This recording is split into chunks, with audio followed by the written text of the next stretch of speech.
Bom dia, queridos, tudo bem com vocês? Como vocês estão? Aqui quem vos fala é o pastor Mesaque, a paz a todos. Estamos hoje no nosso quarto dia de leitura e meditação do livro de Juízes e hoje vamos meditar no capítulo 10, 11 e 12. O capítulo 10 se inicia falando sobre dois juízes que vieram após Abimeleque. O primeiro era Tolá. Nós não temos informações de como foi esse período que esse libertador agiu em Israel. As informações que temos que Tolá era de Issacar, vivia numa cidade chamada Samir, nas montanhas de Efraim, e que ele governou durante 23 anos Israel e depois morreu. Após ele morrer, veio um novo juiz que chamava-se Jair. Também não temos informações sobre ele, a não ser que ele era de Gileade, que ele assumiu a liderança e durante 22 anos ele governou sobre Israel e que ele teve 30 filhos. São as únicas informações. Do versículo 6 até o 16, entra aqui mostrando terrivelmente a decadência de Israel.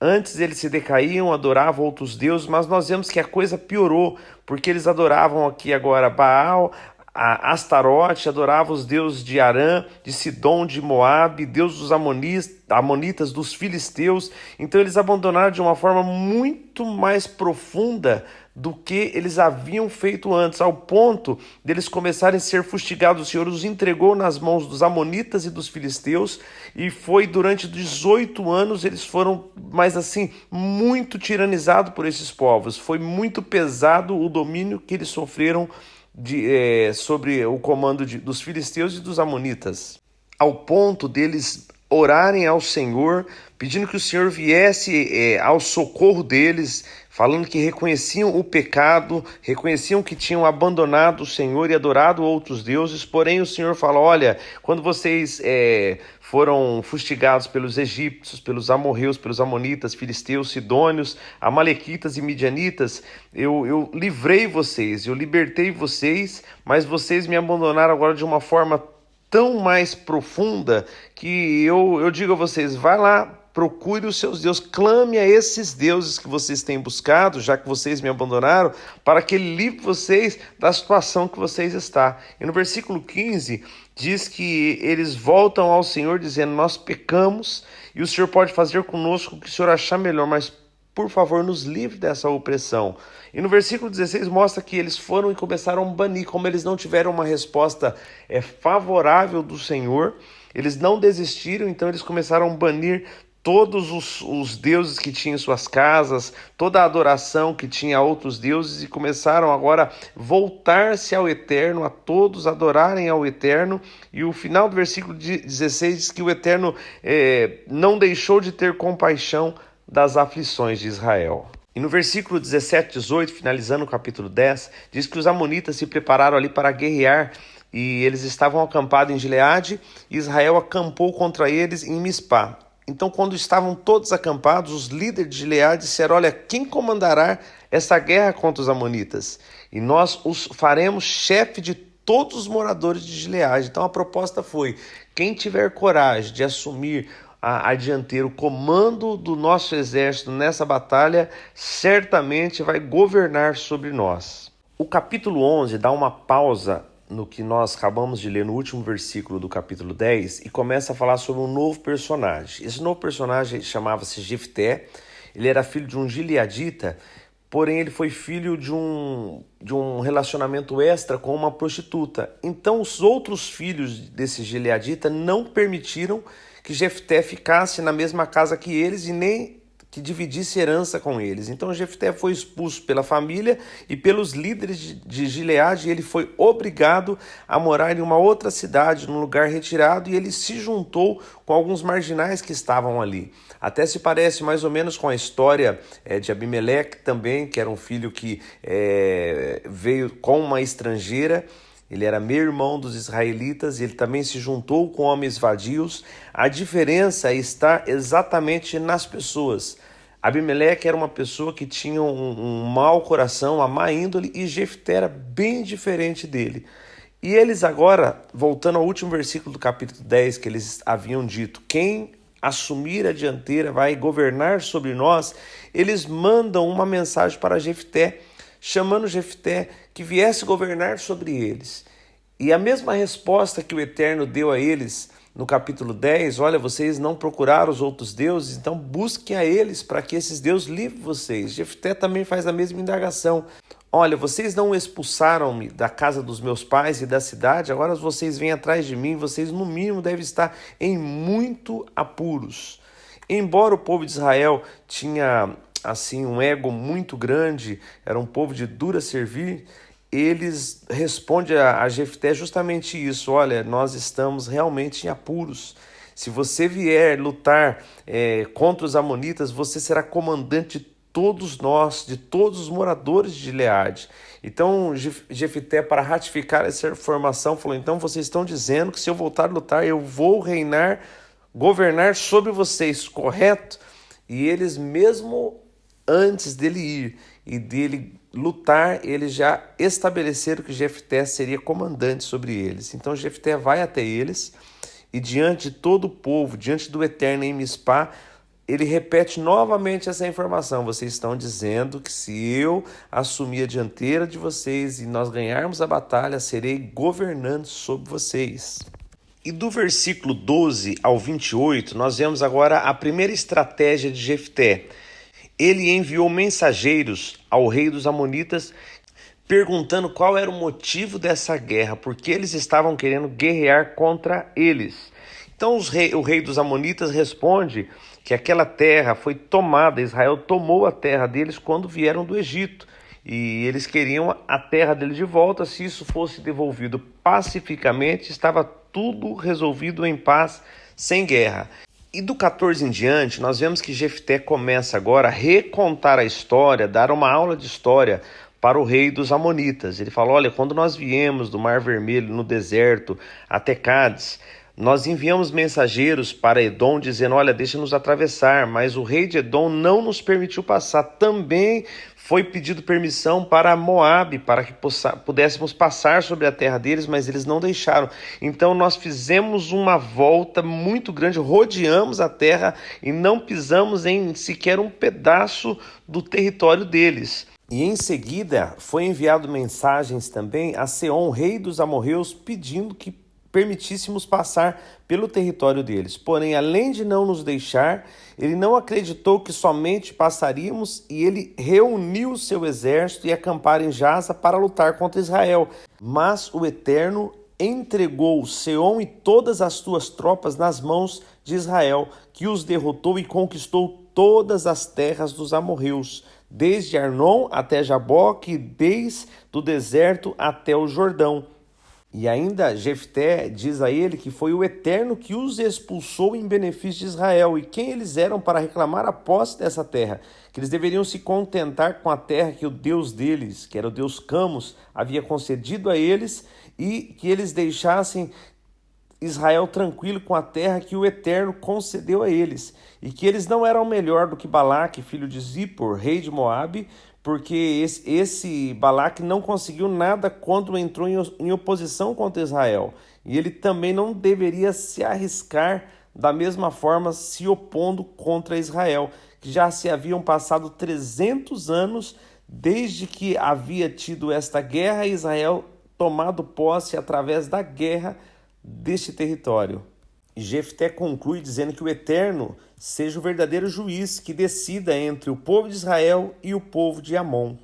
Mas no versículo 28 diz que o rei dos amonitas não deu nenhuma atenção àquilo que Jefté disse a ele. Do versículo 29 ao 40, que finaliza o capítulo 11, narra que o Espírito do Eterno veio sobre Jefté, e ele atravessou ali a cidade de Gileade, Manassés, e passou por Mispá de Gileade. E de lá, quando estava próximo aos amonitas, ele fez um voto ao Eterno. Ele disse assim: se me deres a vitória sobre os amonitas, dedicarei ao Eterno aquele que sair da porta da minha casa para me encontrar quando eu retornar salvo da guerra contra os amonitas. Será oferecido a ti como holocausto.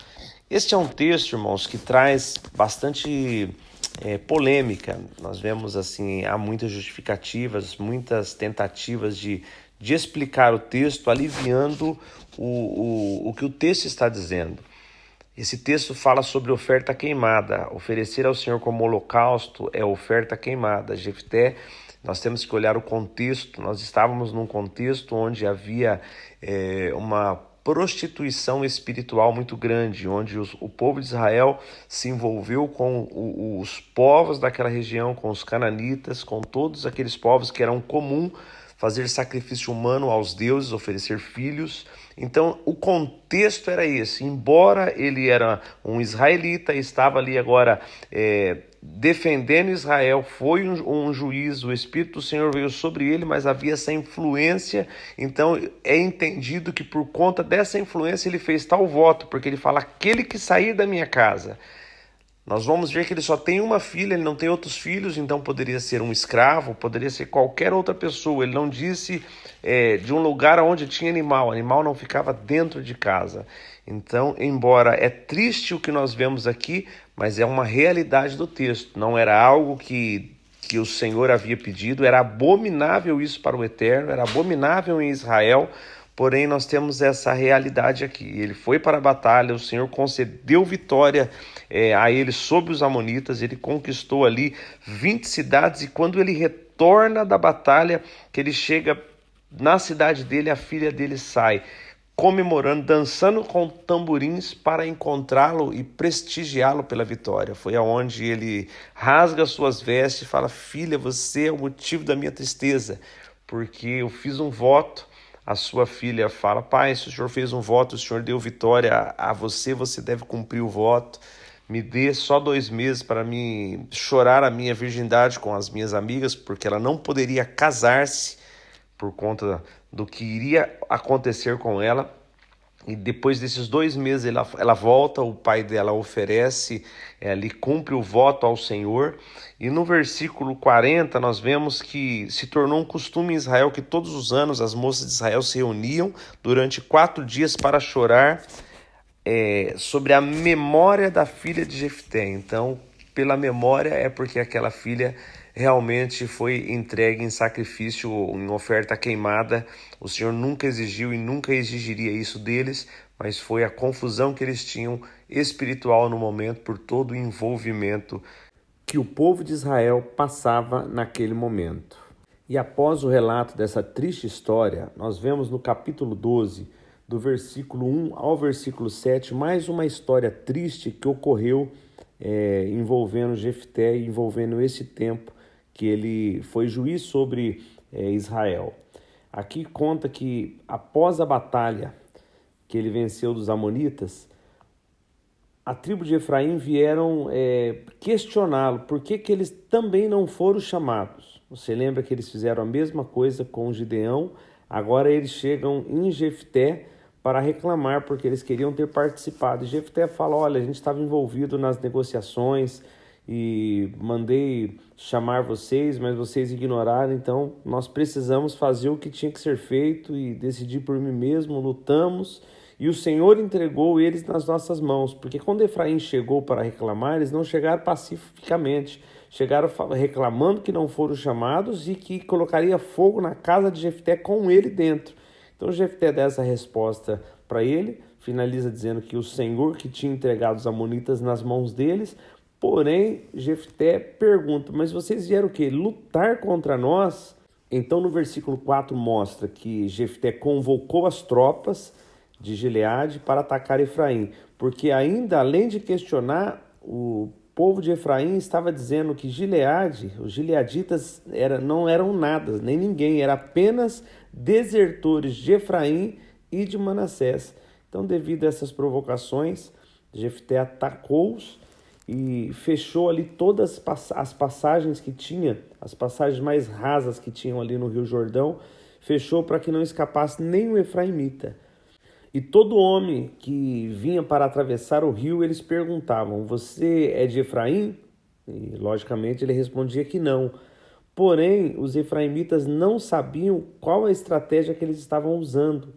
Os gileaditas, sabendo que o dialeto hebraico falado pelos efraimitas continham algumas pequenas divergências na pronúncia, eles escolheram uma palavra. Essa palavra era shibolete, que significava espiga de cereal. E esse dialeto hebraico com pequenas divergências faladas pelos efraimitas, eles trocavam o som do CH pelo S. Então, ao invés de pronunciarem Shibolete, eles falavam Sibolete. Então, quando era questionado o homem se era de Efraim, ele dizia que não, para atravessar o rio. E eles faziam essa pergunta, então fala Shibolete. Ele não conseguia e falava Sibolete, então eles iam matando esses homens de Efraim. E eles mataram 42 mil homens de Efraim. Foi uma matança muito grande. Toda a esperança de Efraim ali de ser uma tribo líder foi por água abaixo por conta dessa divergência, dessa guerra desnecessária que houve ali e essa matança entre eles mesmos. E no versículo 7 conclui que Jefté julgou Israel, foi juiz por 6 anos e morreu e foi sepultado numa cidade de Gileade. O capítulo 12 se encerra com 8 versículos, aonde ainda nos relatam 3 juízes que houve sobre Israel, Ibzan, Elon e Abdon. Com exceção de Elon, os outros 2, o autor menciona sobre a quantidade de filhos que tiveram. Abdon ainda é mencionado a quantidade de netos que ele tinha. E para ter muitos filhos, precisava de ter muitas mulheres. E para que pudesse ter muitas mulheres, ele precisava ter muitas riquezas, senão ele não conseguiria tal fato de casar-se com muitas mulheres. Então nós vemos aqui a decadência que houve, é a única informação que o autor teve para colocar deles. Não teve aqui uma experiência divina, não teve um momento onde o Senhor falou com eles, não teve uma vitória milagrosa onde o Senhor agiu sobre eles, não tem aqui um levante para tirar a idolatria de Israel. Então nós vemos que dos primeiros juízes até agora, como Israel foi caminhando para uma direção de idolatria, de envolvimento, de estar longe do Senhor, ao ponto de nós pegarmos 3 juízes. Um ficou por 10 anos, o outro por 8, o outro por 7. Então nós temos aqui 25 anos de juízes sobre Israel que nós não temos nenhum relato falando sobre o Senhor. E assim, queridos, nós encerramos mais uma meditação do livro de Juízes. E eu queria deixar para os irmãos uma meditação que está no capítulo 10, do verso 10 ao verso 16, quando eles estavam sendo ali subjugados pelos amonitas e filisteus. Então eles vão até o Senhor pedir que o Senhor intervenha, ajude, tire eles daquele momento difícil que eles estavam passando, e o Senhor diz para eles: olha, busque os deuses, os seus novos deuses, não é a eles que vocês se prostram, e que vocês busquem livramento através deles. E o povo, sabendo que não haveria forma de ser livre pelos outros deuses, porque não eram verdadeiros, eles vão, limpam, tiram ali todos os objetos de idolatria, e nessa de tirar todo objeto de idolatria, essa demonstração de que eles realmente estavam se arrependendo do que estavam fazendo, as misericórdias do Senhor são demonstradas no versículo 16, no finalzinho, que diz assim: o Eterno não deixou de ter compaixão das aflições de Israel. Então nós vemos aqui o quanto as misericórdias do Senhor não tem fim, quanto elas são maravilhosas. A Bíblia diz que ela se renova a cada manhã. Se não fosse as misericórdias do Senhor, ou as misericórdias do Senhor são a causa de não sermos consumidos. Sabemos que o Senhor age com misericórdia em nosso favor quando nós nos arrependemos. Que você avalie como você está andando, às vezes, o caminhar da vida como Israel estava vivendo. Nós passamos pelas mesmas situações. Israel ia e alguém falava: olha, esse Deus aqui ajuda na plantação, esse ajuda na fertilidade das mulheres, olha, esse ajuda para que venha chuva. E eles achavam aquilo prático, era tão prático: esse Deus é para a chuva, esse Deus é para a terra, esse Deus é para a mulher. E eles iam se envolvendo com tudo aquilo que era abominável para o Senhor. E às vezes achamos isso absurdo, mas nós passamos pela mesma situação. Nós nos envolvemos com coisas que são práticas e aí nós soltamos aquela frase profunda que diz: não tem nada a ver. E isso não tem nada a ver. E muitas vezes nós saímos do ideal, do chamado, do propósito do Senhor, nós saímos daquilo que nós aprendemos na palavra do Senhor, que é o caminho, que é como nós devemos caminhar neste caminho, a comunhão com o Senhor, a devoção ao nosso Deus, sabendo que Ele é o único Deus. Como Ele está distante, quando nós estamos enfraquecidos, o Senhor parece que está mais distante do que nós possamos imaginar. E esquecemos que Ele está em nós, Ele vive em nós, o Senhor não fica distante de nós, nós nos distanciamos dEle. E aí nós procuramos alguma coisa palpável para que nós possamos ter um contato e de repente colocar a nossa esperança. Se de repente você tem vivido momentos assim, que você faça uso da misericórdia do Senhor, se arrependa do que você está vivendo, se arrependa dessas facilidades que de repente te colocou longe do Senhor, se arrependa disso que fez com que você parasse de ouvir a voz do Senhor, que você se sentisse distante do Senhor, porque você será coberto pelas misericórdias do Senhor e você vai ver que o Senhor estará de braços abertos para receber qualquer um que se arrepende e se volta a Ele, para que Ele possa cear com você e você cear com Ele. Que Deus os abençoe e até amanhã, se assim o Senhor nos permitir. Fiquem com Deus.